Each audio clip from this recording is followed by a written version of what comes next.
Today we are here to celebrate power.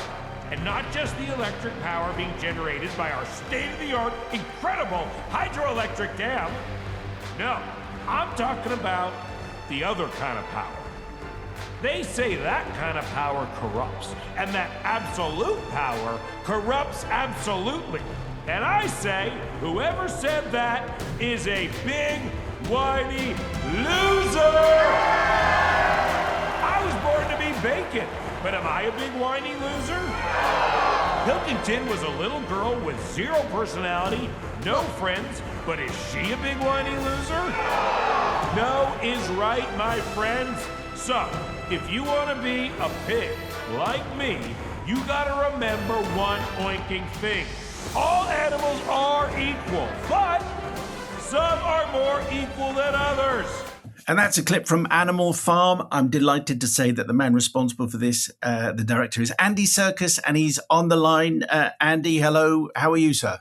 Hello, Simon. Very, very well. How are you doing? You all right? Nice to see you. Where are you? I'm actually down in New Zealand at the moment. My only question about what you're doing down there is this one. How's it going?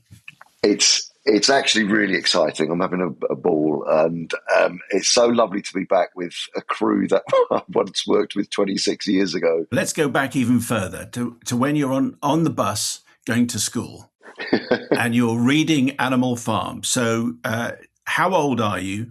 What is the bus that you're on, and how do you remember its impact on you? So I was on the 273 bus to Ealing, where I was going to school, from Ruislip, where I live, and I remember there were a number of books I read on that bus journey, but Animal Farm absolutely slayed me because it was the first book I think I was reading as a young adult that, or sort of an older child really, that made me.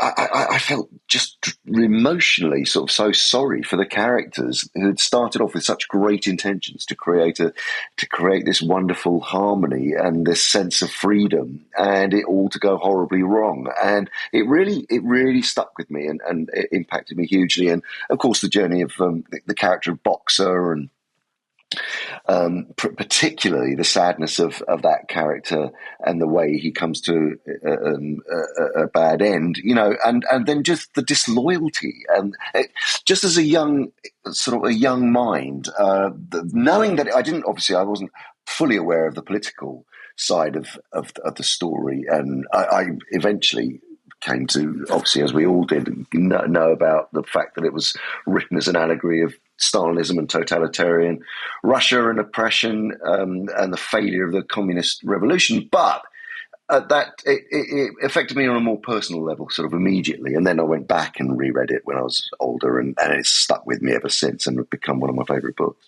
So as I understand it, you got the rights to this in 2011. That's it. Which is a long, long time ago. Obviously there are reasons for that, but I'm intrigued as to know this final film that you have, is that what you imagined you were going to make in 2011? Is that what you wanted to do? How has your idea changed just in that period?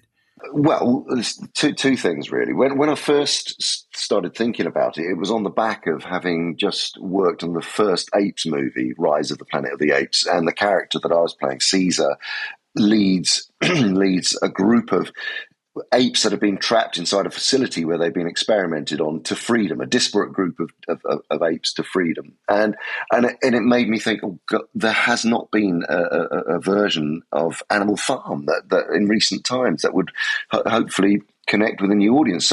So I started immediately thinking about a performance capture driven version of the story. But as myself and my business partner and producing partner Jonathan Cavendish talked about it more and more, and worked with the Orwell estate, we felt it would be more relevant to try and keep its innocence. It would have necessarily been a darker film because if you make a live action film with motion captured animals, it's going to feel very connected to the world that we know in a very real way, whereas an animated movie, we felt, would sort of free you of that, retain the innocence of the storytelling, and let you connect in a very relevant way to a modern a modern sense of what the themes were, but for primarily for a younger audience, because we really wanted to make. Jonathan Cavendish, my producing partner, and I, we wanted to make a film for a young audience that could sit down and watch this film with their parents and grandparents and sort of have a discussion, have a debate, and talk about the themes. And so therefore, we wanted to make it, applicable to all ages, I suppose. Okay, let's just take that analogy that you've used. If we have a family sitting down, teenager, parent and grandparent, they've watched your movie, what would you like them to be arguing about? I think we assume that children can't take responsibility. I think we assume that they don't think about, serious themes, and that we should shield them from them in some way. But the fact of the matter is, as we sort of know, history repeats itself. And really what I was after and what Jonathan was after was this sense of, well, next time round, and, we will be passing on the baton to the next generation. How do we make things better to stop history from repeating itself?